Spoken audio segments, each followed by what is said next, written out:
जानलेवा बीमारी, इलाज का बिल भारी।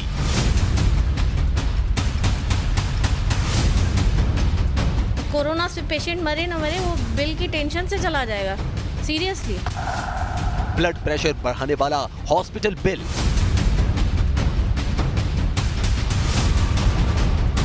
इतने डराया गया वहाँ, फिर आप तो सीरियस कंडीशन में आए हो, लास्ट कंडीशन में आओ, जल्दी 1 लाख रुपए जमा करो। प्राइवेट अस्पताल में कोरोना लूट।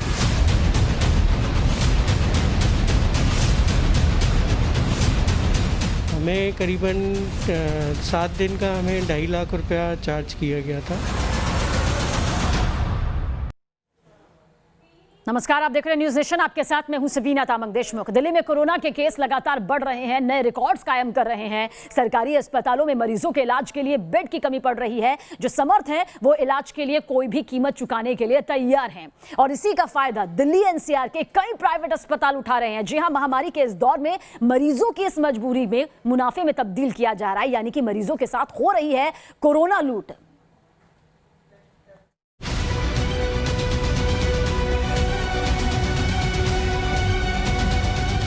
दिल्ली के पास ग्रेटर नोएडा वेस्ट के एक सोसाइटी में वाधवानी फैमिली का ये फ्लैट। नवीन वाधवानी और उनकी पत्नी नीतू वाधवानी दोनों पिछले महीने कोरोना से संक्रमित हो गए। नीतू वाधवानी की हालत ज्यादा गंभीर थी, ऐसे में उन्हें नोएडा के एक प्राइवेट अस्पताल में भर्ती कराया गया। आज नीतू और नवीन दोनों कोरोना से ठीक हो चुके हैं, लेकिन 7 दिनों के इलाज के बाद अस्पताल ने डिस्चार्ज से पहले वाधवानी परिवार को 2.5 लाख का भारी भरकम बिल थमा दिया। ग्रेटर नोएडा वेस्ट में नवीन वाधवानी की फैमिली रहती है, अपने परिवार के साथ वो रहते हैं एक सोसाइटी में। नवीन जी, किस तरह की स्थिति रही, क्या कुछ रहा, क्या एक्सपीरियंस रहा उस वक्त? देखिए, मेरी पूरी फैमिली पॉजिटिव थी, बट मेरी वाइफ की ज़्यादा तबीयत ख़राब होने की वजह से उसे नज़दीकी प्राइवेट हॉस्पिटल में एडमिट करना पड़ा।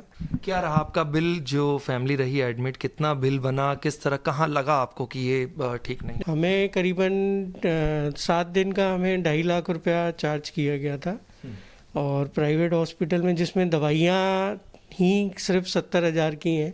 तो आई थिंक मुझे लगता है कि इस मामले पे कुछ करना चाहिए कि इतनी दवाइयाँ महंगी ना हो कि आम आदमी की रीच से ही बाहर।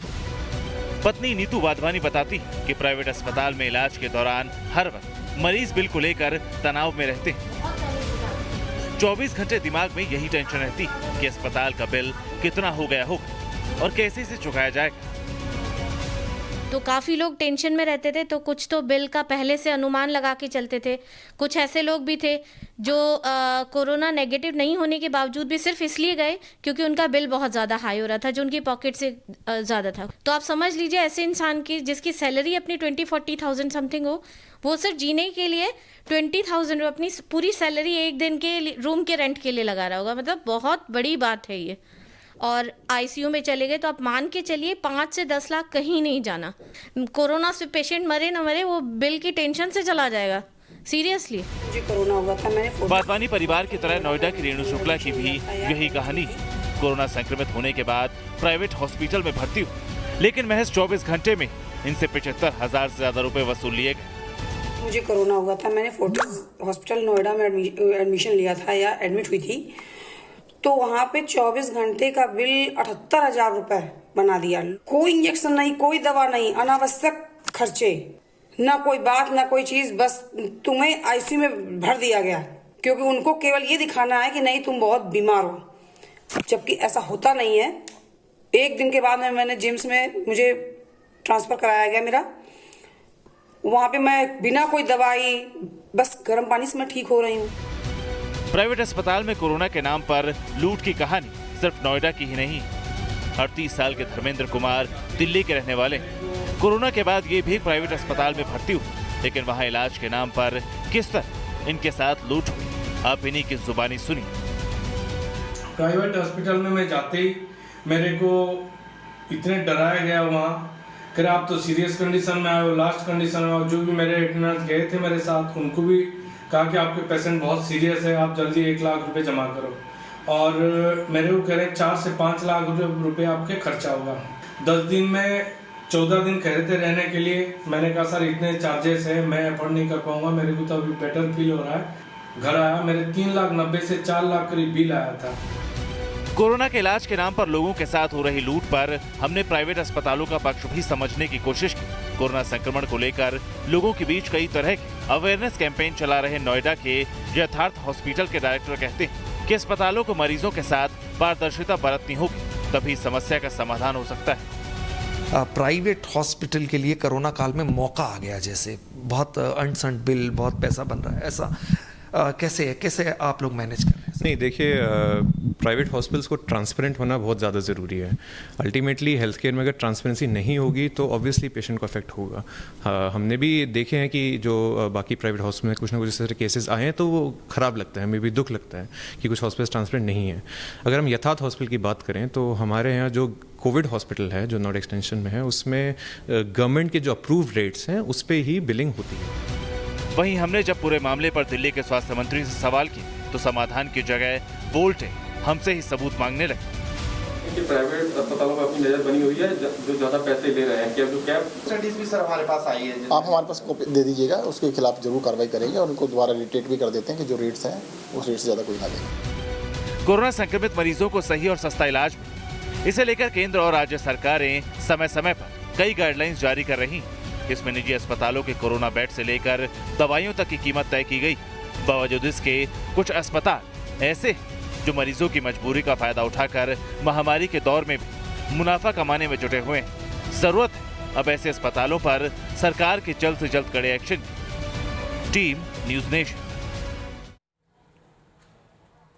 यानी दिल्ली एक बार फिर कोरोना का हॉटस्पॉट बन गई है और इस पर लोगों की लापरवाही जानलेवा साबित हो सकती है। देखिए दिल्ली के मारवा परिवार की कहानी न्यूज़ नेशन संवाददाता सईद आमिर हुसैन की इस रिपोर्ट के जरिए।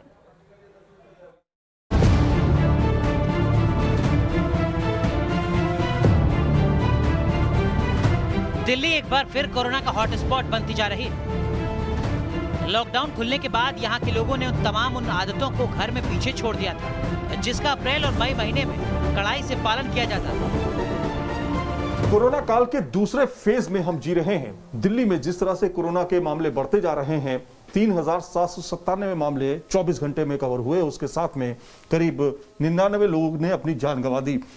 लेकिन लोगों ने किस तरह से अपने जीवन में बदलाव किया है, हम मारवा फैमिली में आ चुके हैं और मारवा फैमिली में आने का मकसद हमारा ये है कि हम ताकि ये समझ सकें कि एक फैमिली में क्या क्या बदलाव हो गए हैं। दिल्ली के मारवा परिवार में 6 सदस्य। पहले दूध से लेकर खाने के सामान को बहुत बेहतर तरीके से सैनिटाइज किया जाता था, लेकिन अब ऐसा करना थोड़ा मुश्किल हो चुका है।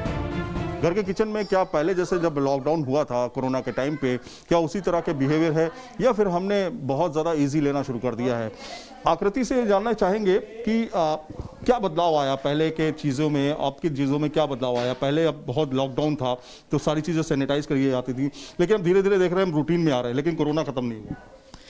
पहले हर चीज़ को लाके सैनिटाइज किया जाता था, ये सैनिटाइजिंग, वेजिटेबल सैनिटाइजिंग, वो लिक्विड्स आ गए, बहुत कुछ आ गए, तो बहुत कुछ खरीदा गया, सब चीज़ें सैनिटाइज करी जाती थी। वेजिटेबल्स धूप में रखी जा रही हैं, दूध को बाहर रखा जा रहा है, बहुत कुछ होता था। बट विद टाइम जैसे जैसे लॉकडाउन खुला, फेज आउट हुआ, अब नॉर्मल रूटीन में आ गए हैं। ऑफिस जाना है उसकी जल्दी है, सब चीज़ों की जल्दी आ गई है, नॉर्मल रूटीन में आ रहे हैं। जिस तरह से रिस्ट्रिक्शंस थे, अब में कितना बदलाव है?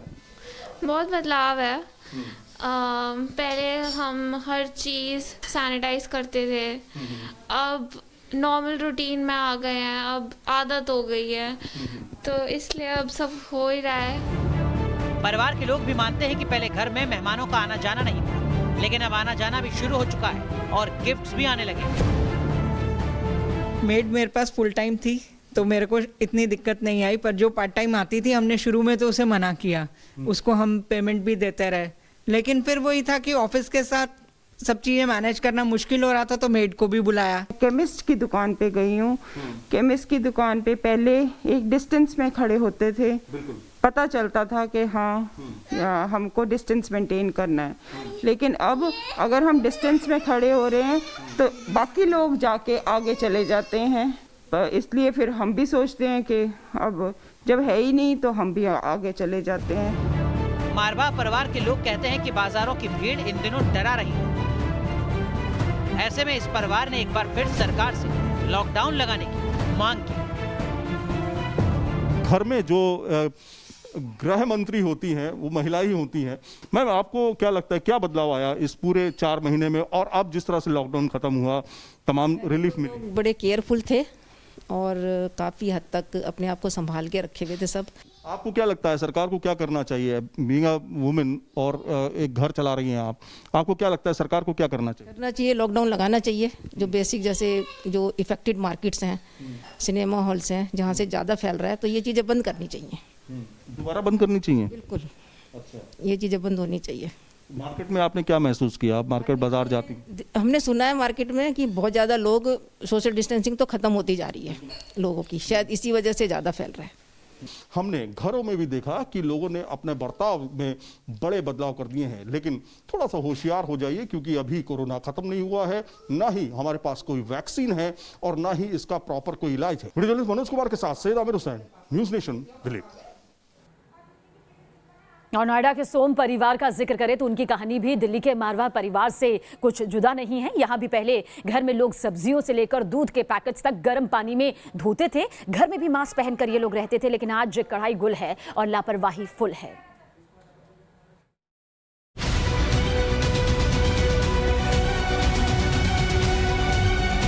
कोरोना फिर से पांव पसार रहा है, लेकिन ऐसे में बड़ा सवाल यही है कि क्या आम जनमानस ने कोरोना को हल्के में लेना शुरू कर दिया है? क्या वही लापरवाही भरी जिंदगी जो है वो इस कोरोना काल में लोग अब जीने लगे हैं?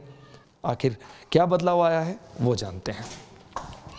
नमस्कार मैम, हम न्यूज़ नेशन से हैं। अच्छा, ये आपसे जानना चाहते हैं, वर्क फ्रॉम होम चल रहा है अभी? जी, वर्क फ्रॉम होम चल रहा है। अनलॉक है, बाहर आना जाना लोगों का शुरू हुआ है, क्या बदलाव आया? क्या यह लापरवाही भरी जिंदगी जो है, जो पहले वाली थी, वो जीनी शुरू हो गई एकदम? क्योंकि मास्क हम देख रहे हैं पूरी परिवार में किसी ने भी लगाया, या सोशल डिस्टेंसिंग दिखाई दे तो नहीं रही कुछ। घर के अंदर क्या सोशल डिस्टेंसिंग, और वैसे तो हम रोज़मर्रा के पहले से थोड़ा सा ईजीनेस हो गई है पहले के रेस्पेक्ट में। जैसे हम पहले रहते थे सोशल डिस्टेंसिंग के कवर करते हुए, मास्क लगा के रहते थे घर में भी। आपका ऑफिस कहाँ से चल रहा है? घर वर्क फ्रॉम होम से ऑफिस जाना होता है? नहीं सर, अब तो मेरा जो ऑफिस जाना ही पड़ता है। मैं यहाँ से रेगुलर नोएडा से ओखला जाता हूँ। कुछ नोएडा दिल्ली जाते हैं? जी जी। सैनिटाइजर का कितना इस्तेमाल होता है? तब ऑफिस आते हैं तब भी हम सैनिटाइज करके निकलते हैं। मास्क रेगुलर, घर से बाहर निकले मास्क रेगुलर रहता है। अच्छा मैम, ईमानदारी से बताइएगा कि क्या वही जो पहले जीवन जी रहे थे जब कोरोना चल रहा था, अपने पीक पर था? सीरियसली नहीं, अभी थोड़ा इजी हो गया है। सब्जियां इवन हमने सर्फ और साबुन में धोनी शुरू कर दी थी। ऐसे लगता था जैसे कोरोना नहीं है, पता नहीं घर में आ गया तो कैसे भी एंट्री नहीं होनी चाहिए उसकी। लेकिन अभी थोड़ा थोड़ा इजी हो रहा है, थोड़ा क्या बहुत इजी हो गया है। लगता है कि फिर दोबारा उसी मोड में जाना चाहिए, उतनी ही ध्यान करना चाहिए, उतनी ही प्रिकॉशन यूज करने चाहिए? बिल्कुल बिल्कुल लेनी चाहिए, क्योंकि हमें पता है डर इन द सेंस कि पहले ये था कि डर इतना था और कोरोना इतना था, अब कोरोना शायद इतना हो गया और डर हो गया इतना। ये तो सबके साथ ही हो गया है। इवन सोसाइटी में भी हम लोग देखते हैं बच्चे बिना मास्क के खेल रहे होते हैं। थोड़ा हो या ज़्यादा हो, लेकिन बदलाव जो है वो आया ज़रूर है। और कोरोना जो कल तक भूत बना था, कल तक बहुत ज़्यादा सावधानियाँ बरती जा रही थी, उसको लेकर कहीं ना कहीं लापरवाही ढील। वीडियो जर्नलिस्ट संदीप सिंह के साथ सूरज अरोड़ा, न्यूज़ नेशन, नोएडा।